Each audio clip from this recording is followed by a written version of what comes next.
everybody? It's Brock, and we got a brand new episode of All About. Today we're going to be checking in on the 75-gallon reef tank. Before we jump into it, just wanted to say thank you to everyone that checked out the first episode of the All About documentary series on the Yellow Tang.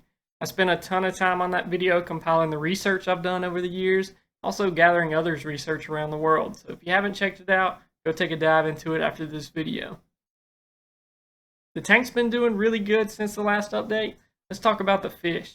6-line wrasse has shown some tremendous growth, and the colors really pop, especially with that green tail. It is a cave dweller at heart. Most times when you look at the tank, you have to search for a minute before you'll actually see him pop out of a small crevice. This fish keeps pests away from the rocks and my fish. You can watch him searching the rocks closely before taking a bite. Not much of an eater for the vermitid snails anymore, but I have seen him take a bite of the spionid worm. I think the fish has just gotten prone to eating the frozen food that I feed, that it has no reason to go after him anymore. I also love that the tang will stop and allow the 6-line to search its body for any pests. Keeps me from needing a cleaner wrasse. His favorite food's gotta be some bright orange krill. My Talbot's damsel is one that always is out and about in the opening of the tank. One of the things that surprised me though is I added a couple more to the tank, thinking that they'd school together, be happier, but the original Talbot was constantly bullying the two new ones. I don't know if it was something about fighting over territory, but the Talbots just would not get over the new ones coming into the tank. In the previous video, you can see where I filmed the damsel digging a hole under a massive live rock I have in the center of the tank. Turns out the pink-spotted watchman goby thought this was a great spot to live in and stole that hiding spot from the damsel and now resides there, guarding it from anyone that swims by. I've seen the goby charge his other fish many times throughout the day. The damsel's not aggressive towards any of the current fish, but seems to be a bully to anyone that I try to add to the tank, even corals and inverts that I add. He sometimes will go after them. The damsel's favorite food's gotta be mice and shrimp. The pink-spotted watchman goby is the newest member of the tank, and I wanted to get this one specifically because it was so big. I wanted a goby that could hold its own and wouldn't be bullied by any of the other fish currently in the tank. About 4 inches already, this goby was not afraid at all. I did keep my glass lids on at all times, even now, because he did swim towards the top of the tank, sitting on a live rock, and so it made me real nervous about him trying to find a tiny little crevice to make his escape. Luckily, that never happened. This goby was very shy to eat at the beginning, which caused me to have to overfeed the tank so that it would fall down to where he would hide before the other fish would eat it. After about a month, the goby now comes out and joins the others to eat.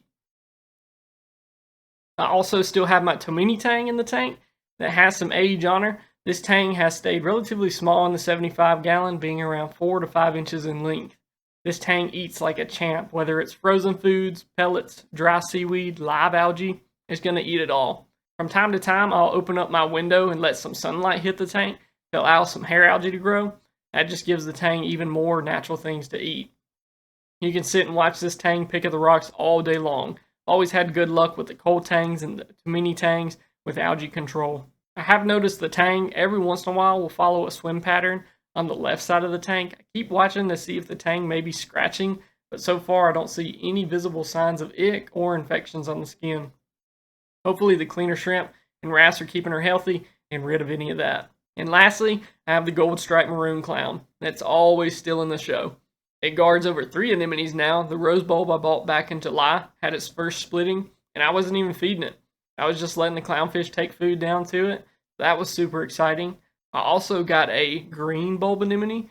It had some colors that really stood out. The clown will bounce between the 3 during the day. Pretty much stays on the left side of the tank at all times. Not much aggression towards the other fish, but will bite the fire out of you if you stick your hand near that side. I placed the green bulb right above the rock where the rose bulbs are, and it's almost like some days there's some chemical warfare going on. You can tell that green bulb will come and shrink up really, really small, and then the following day it'll be back out like nothing was wrong. I've noticed that it always keeps that footing below the tentacles up to block the red tentacles from touching. So what's even more weird is usually an anemone that doesn't like where it's at, it's going to move, but the green stays right where it's at, where I first placed them in the tank. So maybe it's because the clowns has hosted it, I don't know. But it's been a cool interaction to see between something that you'd think is so similar between the two anemones. After the tank crash from my heater, I had one teeny tiny rose bulb anemone survive, and I'm not kidding you, this thing was the size of a penny. I just noticed this week that it has split, and there's actually two small anemones hanging out at the top of the tank now. So I'm really hoping they take on and will live, because those anemones are from the very first rose bulb anemones that I had in my 55 gallon. So it's like a long family of anemones that it come from. My frog spawn has finally found its happy space. It sits right below a power head, fairly high up in the tank.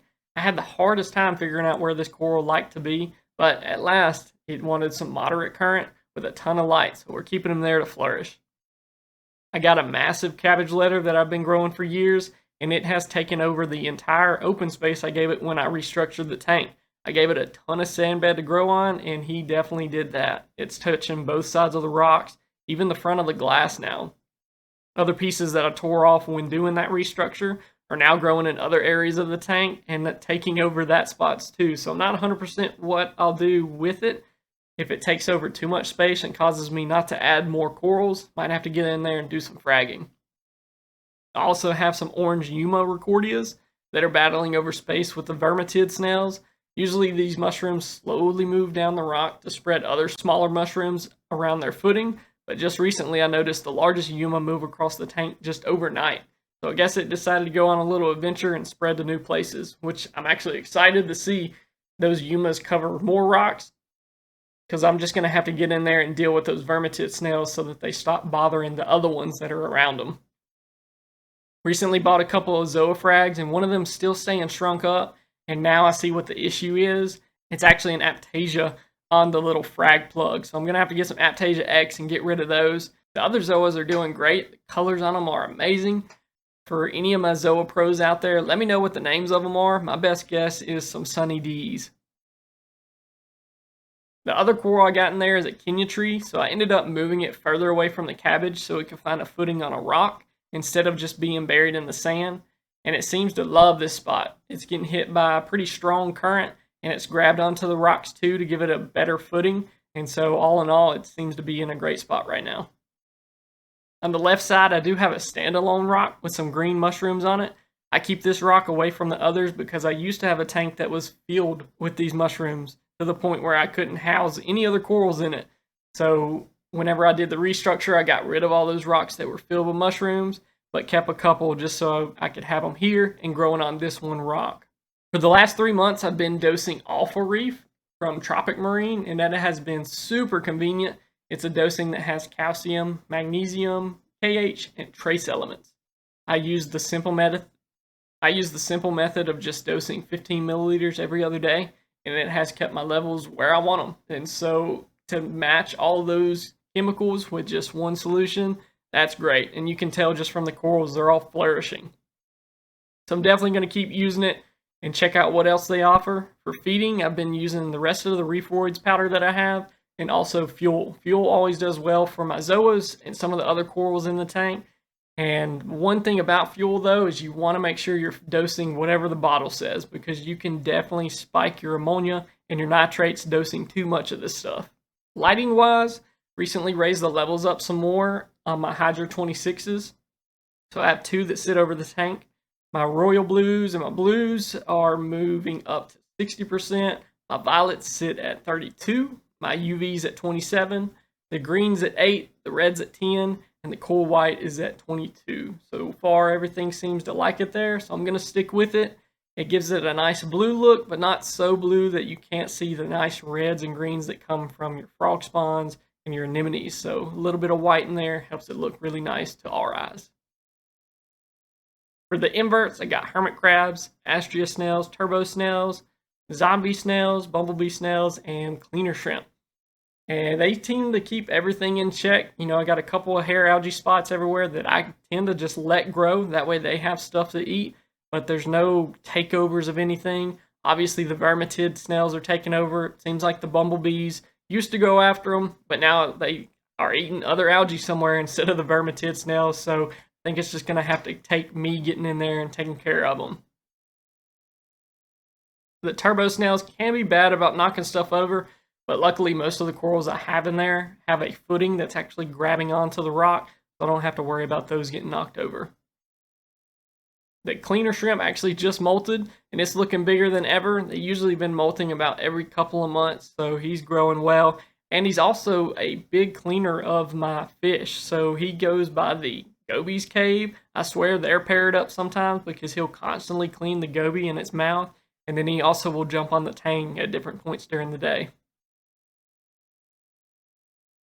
My water changes, I'm still doing 20% monthly, and I'll change the canister filter every 2 to 3 months. I pack it with a ton of carbon, polyfilter, and some others that Seacham has, like Purigen. Those keep the water crystal clear and my levels in check.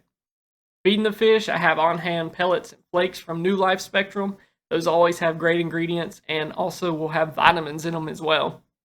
For frozen food, I like to keep a bunch of different things on hand to give the fish a variety of food. Currently, I got San Francisco Bay brands, including Marine Cuisine, Saltwater Multi-Pack, and Seaweed Delight. And then from Hickory, I have krill and brine shrimp.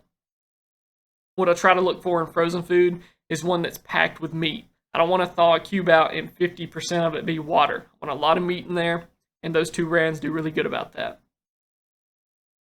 What I tend to do is pick a couple of different cubes and thaw them out in a Tupperware bowl and spoon feed that to the fish over the next few days. Obviously keep the Tupperware refrigerated, and they'll eat on that for a while. I would not recommend just dropping an entire cube into the tank. That'll be a major overfeeding. Usually will cause your tank to spike. You'll see the fish eat a ton of it, but they really don't need that much food in one day. A common saying we'd say in the shop when people asked how big their stomachs were is we'd say, think of the size of the fish's stomach being equal to the size of the fish's eye. So it's not that big. Don't get me wrong, they will get in there and eat a ton of food and overstuff themselves. They don't actually need that much food. Now enjoy some more shots of the tank. If you have any recommendations on what I should add next, please let me know. If you got any questions about what's currently in there, let me know in the comments. If you're using any new equipment or trying some new tricks, let us know in the comments about that too, because we might want to try the same thing you're doing. I'm not sponsored, so everything I'm using is because I love it, and it's because it's new things that I want to try and give y'all an honest review on.